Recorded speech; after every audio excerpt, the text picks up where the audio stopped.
So, oh, sorry, I don't know if yeah, but anyway, to really end this note, thank you for all the endless memories that you've left for the office and for me, and for other undergraduates, including Maricel and Aisha at the time, just everybody else. Thank you for all the work that people may not realize that you did, but even though we see in the background.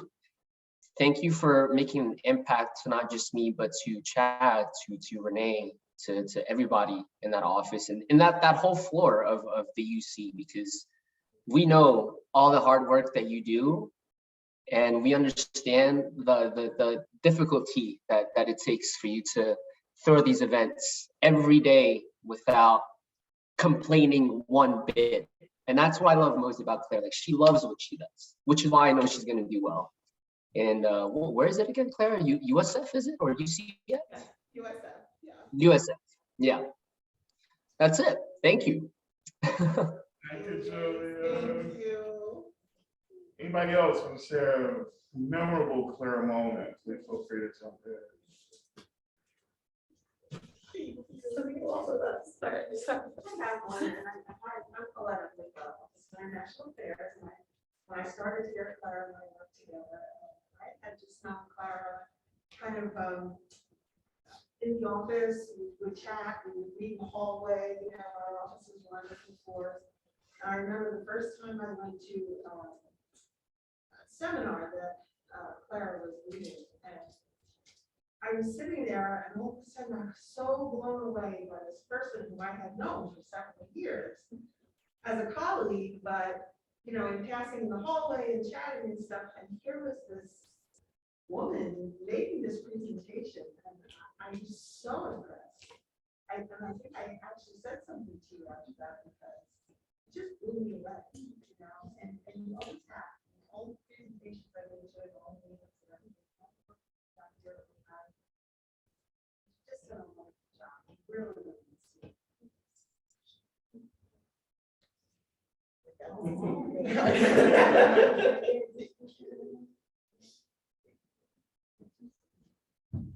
Okay, Clara, I'm gonna ask you if you have memorable moments.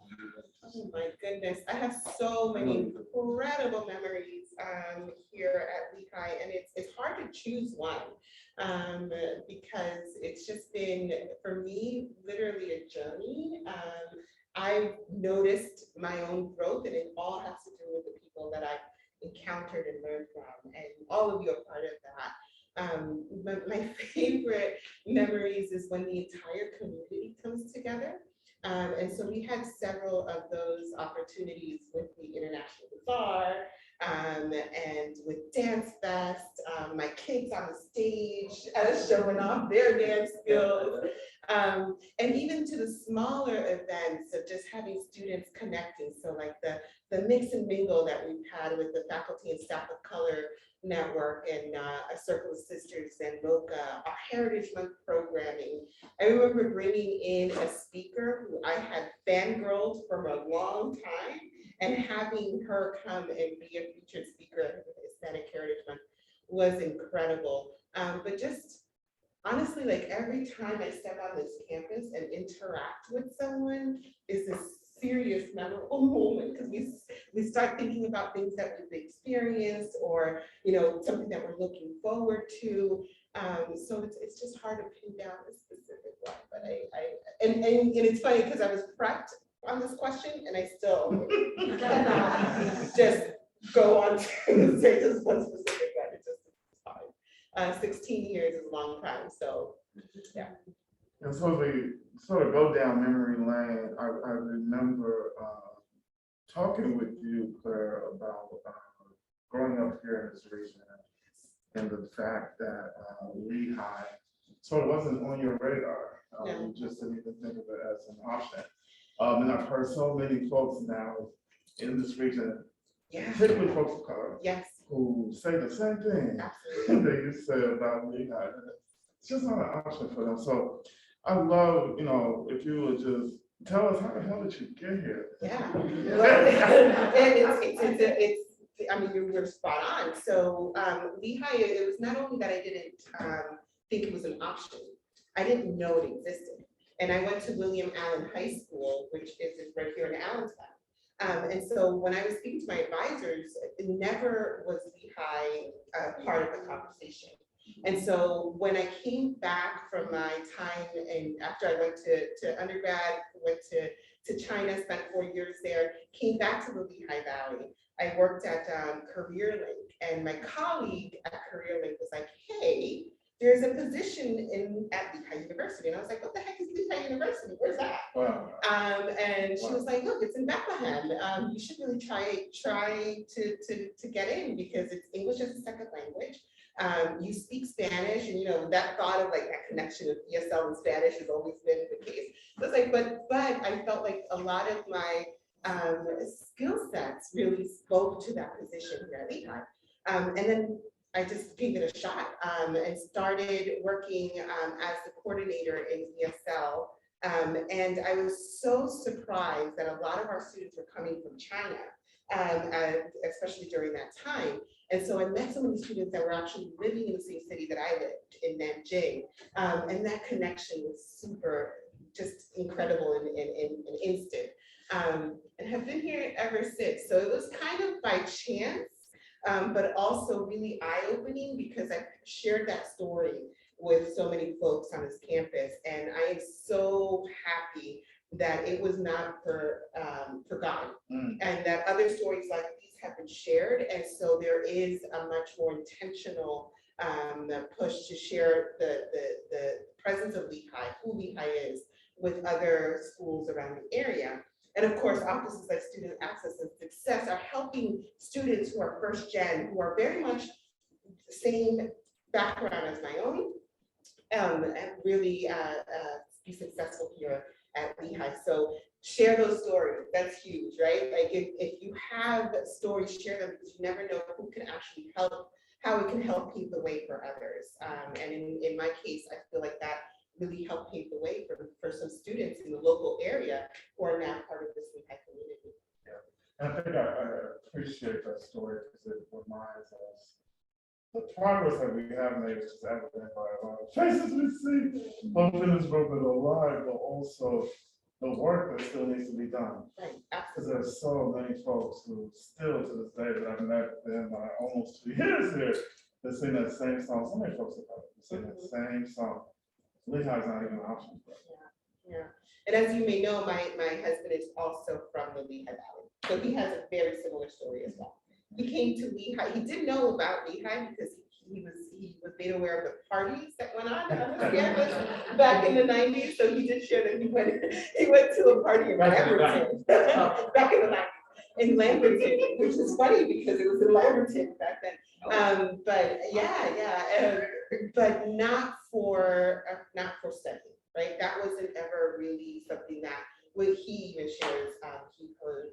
And so yeah, there's a lot of work that still needs to be done, but I think that we are in a much better place than when I first started. So you get here to Lehigh, you start in the office of international affairs, you work there for a while, and you move over here to office of multicultural affairs. Can you talk to us a little bit about that? Where you feel comfortable, a little bit about that transition, and more importantly, I guess from our perspective here in Israel, why all that? Oh my goodness, that's a great question. So yeah, I started off in international affairs in ESL, loved the work that I was doing, especially when I moved into the programming piece with the Global Union, being involved with student organizations, putting on events and all of that. But I also had another kind of place that I was really focusing in on, and that was diversity, equity, inclusion, right? And so I had the incredible opportunity to be part of the CC, which really made things much more solidified, that's where I really wanted to be. And so that led to my interest in OMA. back then, it wasn't as easy for me to just jump from OIA to OMA. And I will share, I tried before actually landing in this position, I tried to be here a few years earlier, but I didn't have the correct credentials yet. I still needed to get my master's, which thankfully I had that opportunity to do here. So I got my master's and tried again. And thankfully was able to be selected as the associate director for OMA, but it did take some time, but the passion was never lost. And I always wanted to connect, even if I wasn't in OMA, whatever work that was being done with OMA, with the international student population that I was working with. Because I thought to myself, this is a perfect way to not only address the domestic and international divide, but also to enhance the cultural understanding between the groups. And so I just kept pushing along, working through that, and just trying my best to contribute as best as I could. Understanding that, you know, I didn't get it that first time, but I was going to continue trying again. And so did that, and here I am. So you got here. So this leads me to my second memorable Clara Buie, right? So you were here at OMA, and I remember coming here to interview, right? And so you're in these all-day interviews with all these different panels of folks, and they're asking you some of the same questions and telling some of the same stories in all these different spaces. And I get down here at OMA to meet the staff. And so I know myself, my style for interviewing, I'm always interested in who is this person, right? A little bit about skills and competency, but I believe you can teach somebody on what's anything. Who is the person you're about to bring on? And you went directly to the person, and it was a different interview than I had on that. You came in, notebook, pen, and you know, your question was like, who are you and what do you believe in? How would you treat us if you were the director? You know, it was bam, bam, bam about who are you and what are you really about? And I remember that because after that session, I remember talking to Daria, who was the director before I got in. I'm like, wow, she's impressive. Do I get to work with her? I was like, okay. Like that was one of the things. I was like, okay, like we can do this. So I remember that moment, but then I also appreciate, and we talked about this because then I got on, and I, you know, in the interview and when I first got on, I was always talking about ABCD, right? I said this community college, I'm not gonna make any big changes, I'm coming here to really understand and think and see how y'all work. And then COVID happened in March, and I had to make all these big damn changes. So everything was out of the door. And I remember that it was like, what programs are gonna live, what programs work. And so that whole model I had to talk about was done. And I remember like, damn, I gotta make all these big decisions, right? And I remember calling you in, calling Renee in, and let's collaborate on some of these decisions. And there wasn't a fight. There could have been a fight. You decided not to fight. I appreciate that decision. Because for me, that was a start of the peanut butter and jelly. Like that's when we really started. Absolutely. Especially because it's with the interest of the students, right? With the interest of our community. And so I saw that that's what you were really about. And so I'm not gonna fight that. Oh, heck no, we're gonna enhance that. We're gonna make that even better. And that's, you know, what I would have hoped we would have done. And I think we did that as peanut butter and jelly,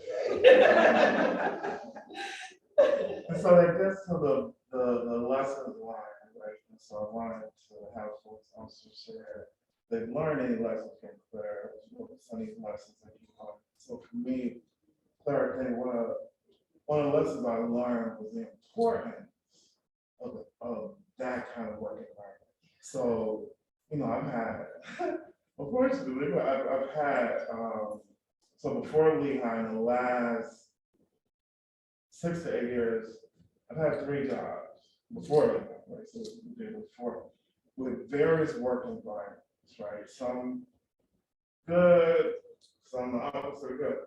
And the lesson I learned when I got here is the importance of having that teamwork. Like that really enhances the work. And especially because where I was coming from before I got here, that teamwork was missing, right? And so doing work with teams and with folks that you struggle with complicates the work. Right, and so one of the lessons I learned from you, Clara, working with you here, is that when you have sort of that synergy, when you have that connection, it enhances that work. That you not only can get more done, but more impactful. Yes. And I appreciate that lesson because now as I move forward, not as I move forward too far, but as I move forward, that's one of the check boxes for me.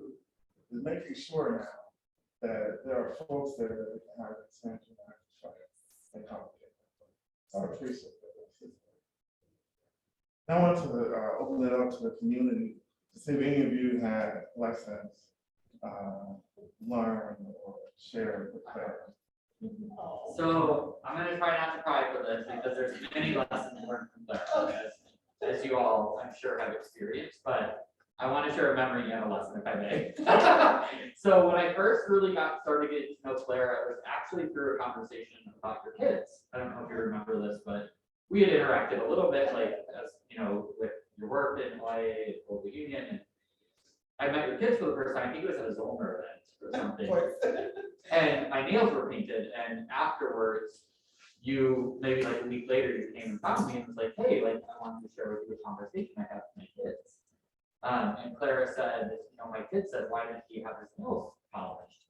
And you, I'm already starting to lose it. And you said, how that conversation went. That it was one of the first times that I felt affirmed with like kids in a particular way, and and then like fast forward 2-3 years, you know, your kids are supporting their friends who use non-binary pronouns, and you know, and are coming to you and asking you questions about, you know, gender and sexuality as 8-year-olds, right? And the lessons that if I could be half the parent that you are one day, like you're an example for me for that. And so I just want to carry that lesson and carry just how you create space. I think that's the thread for me, whether it be with your kids, with your colleagues, with your family, both chosen and biological, and to create space for people to get into that. Thank you.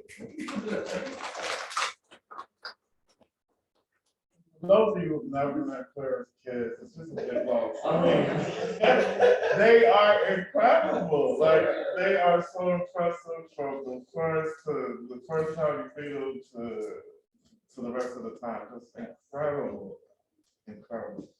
Anybody else want to share any lessons that they have learned?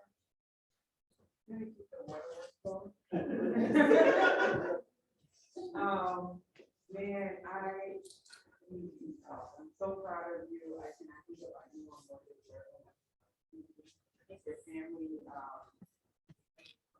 I'm happy that it's going off the idea of creating space, and we have had this conversation. I don't think I would still be pregnant. You are really important. When we talk about when you're something,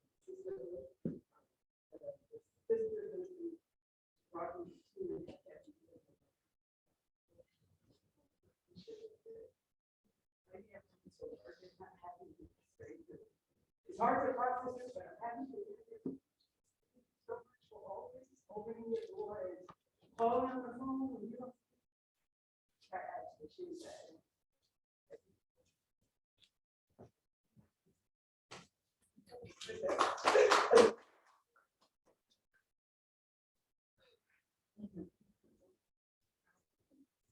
I'm gonna say something, this is not really a memory, but it kind of is, Clara was in ESL when I started, so she was kind of one of the first people that I met, and she was always very friendly, very helpful. But on another note, she was one of the first and one of the few Latina staff that I was aware of at the time, so obviously that was common. You know, we had kids, and And so I just wanted to appreciate always, even though we didn't work directly together for too long, except for when you were at ESL, you were always helpful, even for other events, some of the other events for, staff and faculty with other kind of things. And I just want to thank you, and I know you're going to do great at your job, and you will be.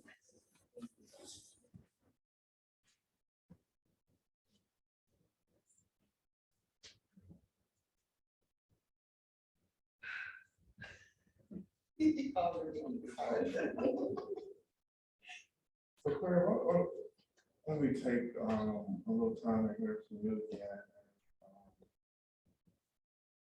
16 years, short of a bunch of our sons. Take a visit. Is there anything that sticks out in particular? Yeah, I mean, the importance and value of community is at the top for me. I try to be as authentic as I can, being myself, and I appreciate that has been validated and affirmed over and over again when I try to create that community. And you all are part of this amazing story that is Lehigh, and I'm just so grateful for that community that I have been able to build. And I hope that you can continue doing that, right? We're so, it's such a cliche saying, but we're so much stronger when we are together, right? And so building community, that ability to do that has allowed me to continue doing that and to do it stronger. Sometimes we get shy about meeting new people or about continuing the conversation, or maybe even picking up the phone and checking in on somebody because we may be bothering them. Forget all that. When you're family and when you're community, that kind of thing really helps. It really helps to solidify that connection. And so that's something that I think that will always carry with me, right? Family isn't just blood, and you all have become like such an important part of my life and my family, my chosen family. So thank you for that also. Absolutely. As I think about your time here, and again, I got almost 2 years ago. When I think about your time here and the work you've done, one of the things that always stand out. So, working alongside you, seeing the play program, the events, the presentations, but I think what really for me hits home is the way you support students. And we talked about it, but as you move up administratively, you get more distance with students a little bit. So having to rely on you for a lot of student engagement, a lot of student support. And I don't think I would have wanted to rely on anybody else once I saw the type of support that you provide for students here in the office. I'm not just talking about our ambassadors, but it goes beyond that, right? It goes to, I think, Chris was talking about this earlier, cooking in the emotional house, right? For students, bringing down your kids to interact with our students. I've set up in here late at night, late at night, talking with students, leaving my door, and you got students in your door, 9 o'clock. So it's the support, and I think Julia's talked about this, the mom figure, if you will, that you've been for a lot of the students here has been incredible, and it's hard to be missed. And so I just had to put that in the space because you've been so impactful to watch so many students here, and so you have to acknowledge that particular piece of work. You get the program, you get the, but you're here for people, and for students in particular, but not just students, but their whole folks. And so that level of work, as you progress, you'll get a little more distance from that. I hope, that's the component that you're gonna have to fight now is for us to continue to be engaged. That's been the hardest part. So as you know, I absolutely love working with students, and that's why we're all here, right? It's for our students in whatever capacity that we do the work. It's for our students, and they see and feel it and they know it. But what has been really rewarding is to see students now graduated, married, with kids. And I'm like, oh my goodness, like you can see their trajectory even over time. So don't ever lose contact with those students that you've been working with, because they really do have that family feel. But to your point about the position itself, so at USF, I'm not going to be as student facing as I am here. But my justification to that, along with the wanting to continue on with my career, is that I'm going to be working with staff and faculty who are going to be interacting with students. And so being able to share that message, I think, and that constant reminder is what's going to help me with the work that I continue to do. Because I find that just as important as having student credit is making sure that staff and faculty understand that they are human too, that they have struggles, that they need support, and that they need people like us to be able to ensure that they are successful throughout their time wherever they are. So that's how I justify that. But I will absolutely miss that student interaction on a consistent basis. Can I add something I think is valuable for others to know if they don't already? In addition to what's going on, this one's also going over that, right? Your expertise is what drives others to want to be in the space that you create. And I think that's going to serve you immensely in this new role for the reasons you were just describing. The way others learn from you is about how you bring that into the professionalism. It's not good. It's the grace, the expertise, the knowledge you bring speaks for itself because of your kindness and your marketing for it. And that's going to serve you at that university. It's so I'm going to mistake the word. Didn't necessarily talk about that.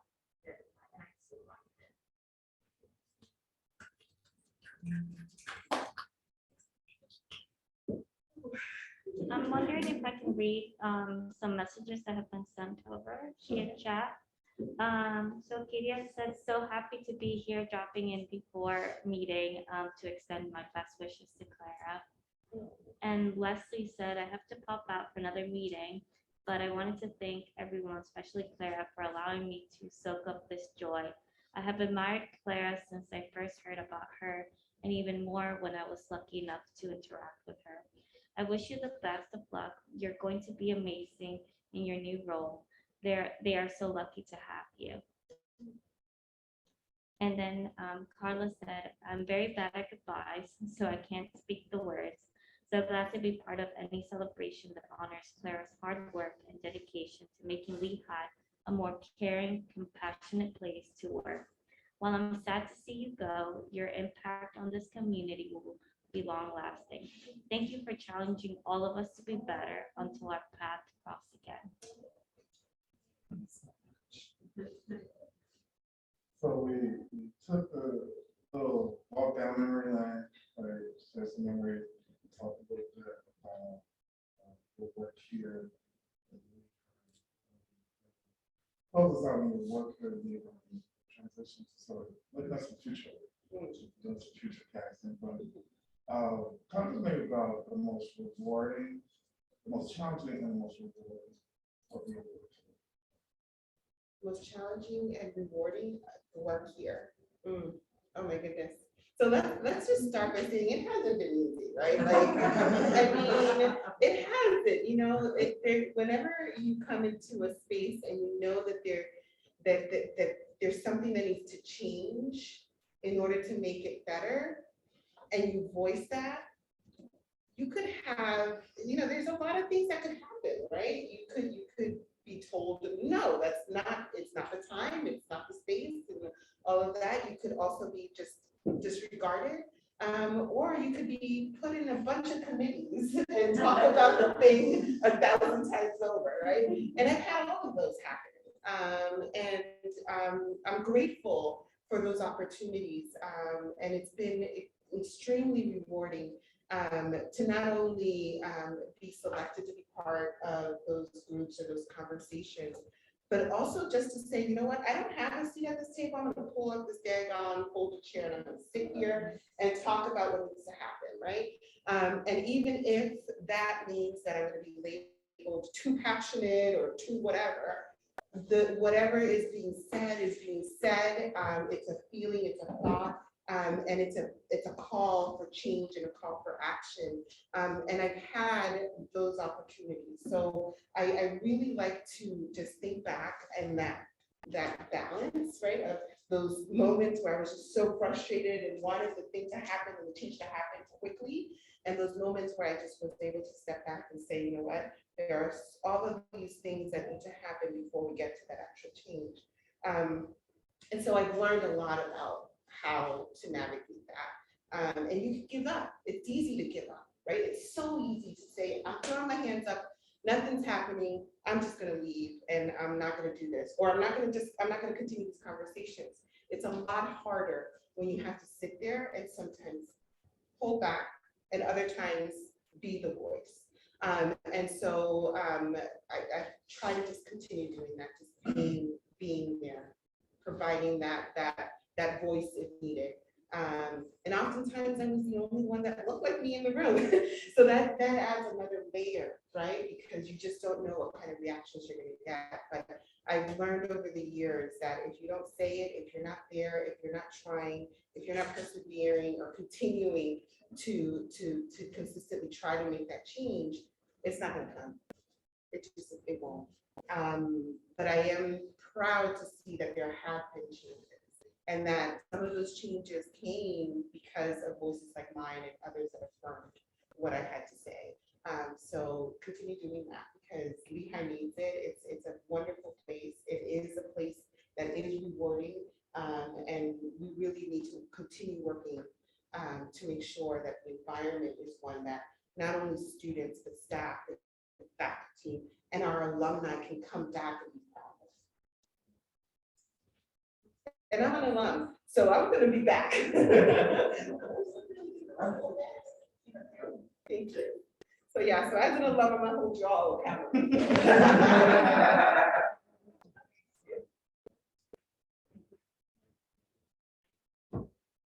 I just want to say, I have to run the class, but the one thing I can say is that you're just so bubbly and wonderful to be around. And, that's hard on a, cold campus. It can be cold sometimes. So for no other reason, I just thank you for your spirit and your joy, despite some of the foolishness that continues to happen. And just for always being so warm and welcoming to me. So I really appreciate it. Hate to see you go, but I'm so excited for your life. It's an awesome opportunity. So I wish you well.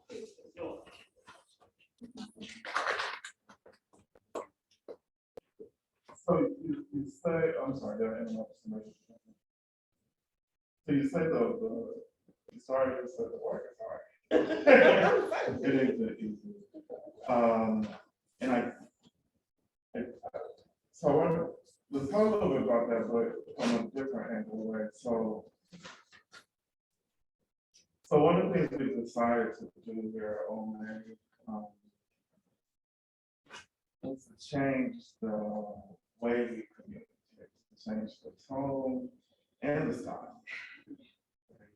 And we've talked about this, right? So I call it the old, I don't know how old it is really, but the diversity training model, right? Where it's supposed to do diversity trainings, you walk into a room, usually predominantly white folks, and the goal is to make sure that they're safe, they feel good, because we need them to come back, right? Yeah. And so it's kumbaya, Right? Make sure everybody's happy, make sure everybody feels great, so that they can come back tomorrow to our next trip, right? And we made a decision to leave that alone. That we wanted to speak in authenticity, that if we were really going to attack some of these social justice issues, how do we do that without passion, without rage, without conflict, and sometimes without chaos? And that we were okay with having those level of conversations, right? That shift for me, and again, having you in that shift, so for me, that's kind of what I love to operate. I knew, especially at this institution, that was a big shift, especially for our cultures. And having you as a partner, supporting and willing to put your name on the line in that shift, was so impactful. And I think really was one of the keys to the impact that we've had during our time together. So now as you go to University of Southern Florida and you begin directing University of Inclusion, a little bit about I'm taking that with me. component. Absolutely, that I talked. because it's not how you read. No, I talked about that actually, because it's so true. I mean, this model, and nothing, there wasn't anything wrong with the way that we did, for example, the Diversity Champion series. Those are concepts and things that, really need to be understood, right? And I think that the reason why I was so comfortable with that shift is because we didn't take that away. We just said, you all can self-learn, right? Now let's go deep and really talk about it in our workshops, which are the anti-racism workshops. But what it did was it gave me permission from a gut feeling that I was having of like, it's not hitting home. It's understanding superficial or surface level concepts, but it's not punching that button that we need to then really understand the shift that needs to happen. And so I was able to speak about that because, again, we're so used to this comfort of creating a safe space, but shifting from safe to brave was game changer, right? We can still cultivate a safe space, but that brave space of being able to say, look, I need to tell you what this is and how this is the real authentic way of really talking about these, and giving you also that understanding that you can do the same thing, right? We're in a brave space together and we're learning together. And that learning piece was crucial because I was learning in that process. I mean, we had so much that we needed to research and really understand before we could take it to the masses. And so while I already had so much experience with these concepts, the real learning happened when we made that shift. That was when it really was like, if you can't say white supremacy, if you can't understand racism in its true form, then we really can't have a real, true conversation about change. And so that just opened so many doors. And once you start going through that rabbit hole, you can't stop. So I'm still like looking up different things and still learning in that process. So one of the concepts that we taught in Diversity Champions was cultural humility, right? And to me, that added to that cultural humility in the work that I do. I will never say I am, I have all of the answers. Now, I do have a lot of experience in this work, but I will always remain humble to learn more. And that shift made that happen. And one of my favorite, one of my memorable exchanges with you during that shift was, I remember in the ceremony, some of the people's vote majority. And that opened both of our eyes. Yeah, you like what? You're like what? Yeah, you're like what is this? And I remember sharing some resources, and I remember then coming back, and so it happens a lot. You can. I definitely didn't create it. You can bring a term or a new idea, you can have resources for folks. They'll collect it. That don't mean they're gonna read it. That don't mean they're actually gonna deal with it, right? And so I appreciate it because you dealt with it, you came back and you're like, okay, now let's get into it. We got into it before we brought it out. Yes. And I appreciated that because to your point, like we have had our shift type of change. We're gonna make that shift because it was gonna be more confrontational. It was gonna be more direct. And we needed to make sure that we were on the same page. Absolutely. And that we were like, if we were gonna make that shift. I just remember that people, the global majority, I'll never forget that, 'cause I remember. That was like sparks. All of that. This is the language. And it's funny because now I just saw Mark Jenkins on there, and I'm sorry if I'm supposed to say for y'all. I saw another piece, Mark, I won't call their name, but Mark, that's my brother, so I'll call his name. And it's people who go majority. People look majority, absolutely. So much so that again, just bringing in the interview piece, I shared that with the provost because he said, I really just don't like that word minority. I said, well, let me offer you another term. How about global majority? And here's the provost of USF, and I'm giving you this additional term. He's like, absolutely, that's what I'm going to use now. Wow. And so, the provost said yes. Absolutely. So it's yeah, we can continue learning every day, and that is a fantastic example how we did that together, right? That kind of made happy and understand. Could not have done it without you, and would not have done it. So on that note, I want to shift and want to send you some blessings. I want to invite the community. You have blessings and well wishes. You want to put into the space to do that for Clara. So one of the it's a lesson, but it's a blessing. I want to send give all to you, and that's clarity. Clear in who you are, what that means, and clear in what you want. Right? And that, so having had the experience multiple times, moving from this state to that state, go here, over there, a lot goes on. Right? And as you move from institutions and you progress in your career, a lot happens. And not a lot of it is great. Some of it's some bullshit, right? And you have to be clear. Absolutely. You have clarity. Clarity allows us to make the decisions that you talked about earlier, the decisions in your gut that tell you that you know what you're doing is right, even if everybody else is saying it's wrong, but your God is saying that's correct. Those decisions, right? And it's that clarity that I think you've demonstrated here, but I'm wishing for you as you just move on. So I wish to you, my friend, clarity as you move on, and of course, more success. And I would like to turn it over to the community to go have any words. Individual. Why you go behind the blue?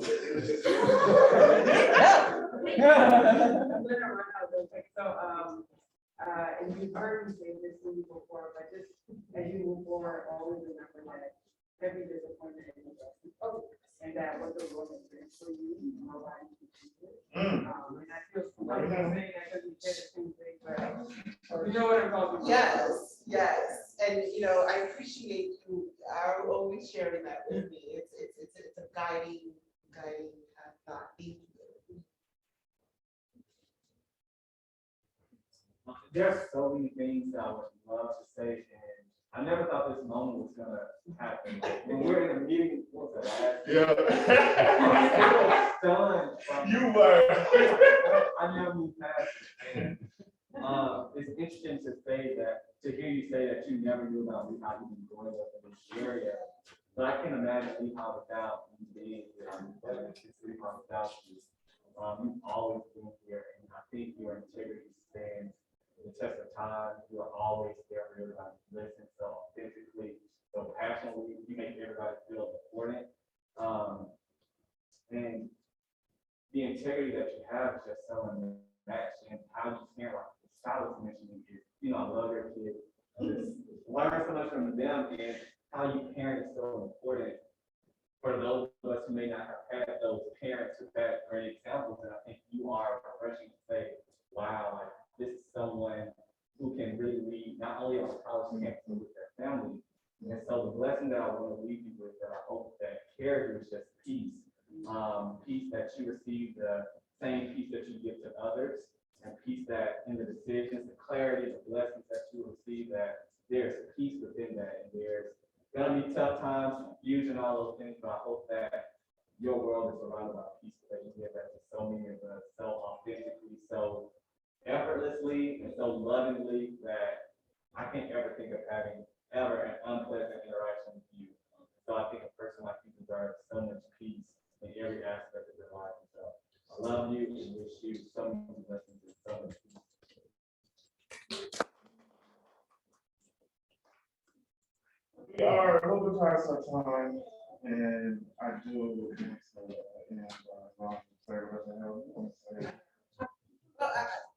Very simple. Y'all can't get rid of me, guys. I hope that we continue, being in touch. And I want to hear the successes. I want to hear all of the things that are going on at Lehigh. And yeah, I mean, I've been here for 16 years as a staff member, and I've had the amazing opportunity to go through the College of Education and now be an alumni. And so as a staff, as a student, maybe one day you'll see me as a faculty, who knows? But that's something that is, I remember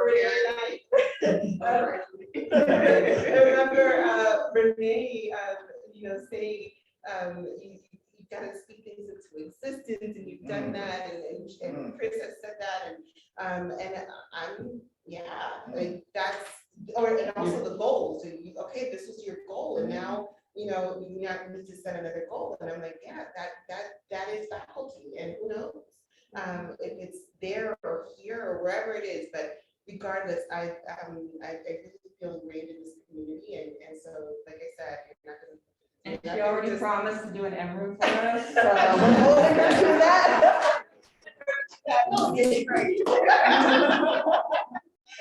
No, but I just do appreciate you all so much. Thank you. Love you. All right, folks, catch us next week. Same time, same channel. And we're gonna keep the Zoom open, so you're welcome to stick around. We'll play the video. You're all welcome to stick around. This will be open space until 3. So. Thank you.